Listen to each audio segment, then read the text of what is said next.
Hi guys, welcome back. So round one is pretty much over. I'm going to keep tabs on those top 11 contenders that I looked at in the previous video. So who's hot, who's not going into the second round of World Cup games? Well, number one on my hot list has to be New Zealand.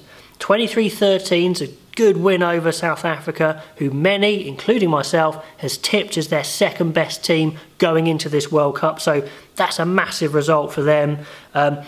They look like they got the best skills in the tournament, but they pick and choose when to use it. They've got the tactics that look to be spot on. They'll soak up pressure, then counter, looking really good. The Mwanga, Bowden Barrett 10-15 partnership really worked, so that's a massive plus. Well done for them for sticking at it. I wasn't sure. And to be honest, another reason why they're hot is they can kind of put their feet up until the semis, so to speak. They can rest players, they can rotate. They're going to win their pool now. And it looks like they're going to get Japan or Scotland in the quarterfinals. That is huge. What a good quarterfinal for them. Sure, it's going to be a good game, but they will so fancy getting to that semi, and maybe Retalic's back by then. It's looking good for New Zealand, for sure. Big first round for them. Then the second team, only two teams make my hot team this time round. Ireland looking very hot. 27-3 against Scotland. Absolutely smashed their rivals. Played great. Sure, Scotland made a load of mistakes, but hey, Ireland absolutely dominated them. Green machine was turned up to 11, looking well oiled. That is exactly what they needed. No major injuries, although Sexton's a little bit of a worry. A few knocks here and there, but I think they're okay. And plus, another reason why they make this list, those interviews on Off the Ball with those drunk Irish fans was brilliant. One of the highlights as well. So all in all, what a great weekend for Ireland. They're on the hot list. Who makes it on the not list? Who was not looking hot at all? Well, it was a not list for South Africa, I'm afraid. Even though they competed really hard for a lot of that game, you know, this was a big statement for them. And at times they looked a bit one-dimensional. I thought there were going to be some hidden extras to their game. They were incredibly basic at times, and when it didn't work against New Zealand, I didn't see the change-up. You know, occasionally they were literally putting Deolandi at 12, just crashing it up. Absolutely obvious what they're going to do. They need to get better. That game plan could certainly blow away many teams, but is it going to win them the World Cup? So big psychological body blow. They looked very crestfallen after that, and it also looks like they're going to get the much harder quarter-final of Ireland in that after the group stages they will go through. That's looking so much harder than Japan or Scotland, so definitely a not week for South Africa. The other team to make the not list is Scotland, of course. They lost 3-27. They were abject, just appalling to be honest.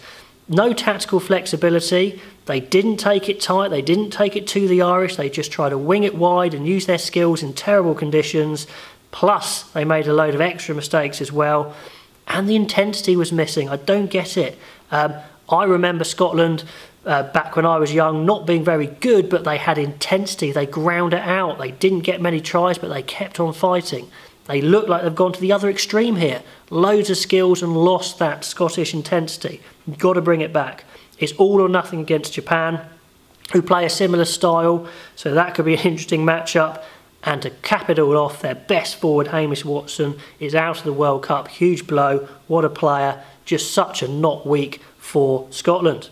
So that's my hot, that's my not. Who was tepid? Who didn't quite make either extreme? Well, England, if they'd caught more balls, might have actually really put Tonga out of sight, but they didn't. They gave away penalties. They got the bonus point, but it was close, so okay. France, unbelievable flair and tries in the first half, then a massive French self-destruct in the second half, but they won it but poor scrum, and they're meant to have a good scrum. So, for France, Argentina, similar. Poor first half, but their set piece looked good. When they went direct with intensity, they looked good. Couldn't see the creativity, and of course they lost, so just half and half for them. Australia, the same thing. Terrible first half, played all the wrong tactics. Fiji were on fire, but then in the second half, to be fair, they stepped it up, went direct and got rewards. Then Fiji the other way round, played just unbelievable in some parts of that first half. Yeah, yellow card didn't help, concussion didn't help, but not getting that big win. They needed that big win to progress, so I can't put them on hot, and they're certainly not. So they're in the tepid list as well. And then last two, Japan get the win, 30 points to 10, bonus point, lovely. But they looked nervous, it wasn't great. They probably should have dominated Russia better than that, so they're going to have to improve. And finally, Wales kind of almost made the hot list. But Georgia, were absolutely abject, and they did score 14 points against them when they actually stepped it up in the second half. So not bad there for Wales. I'd say closer to hot than not, and some great attacks from Wales, some great lines. It's a good start for them, to be honest. Anyway, that's my hot and not list. Tell me what you guys thought of those contenders in this first round of matches. And until next time, I will catch you later.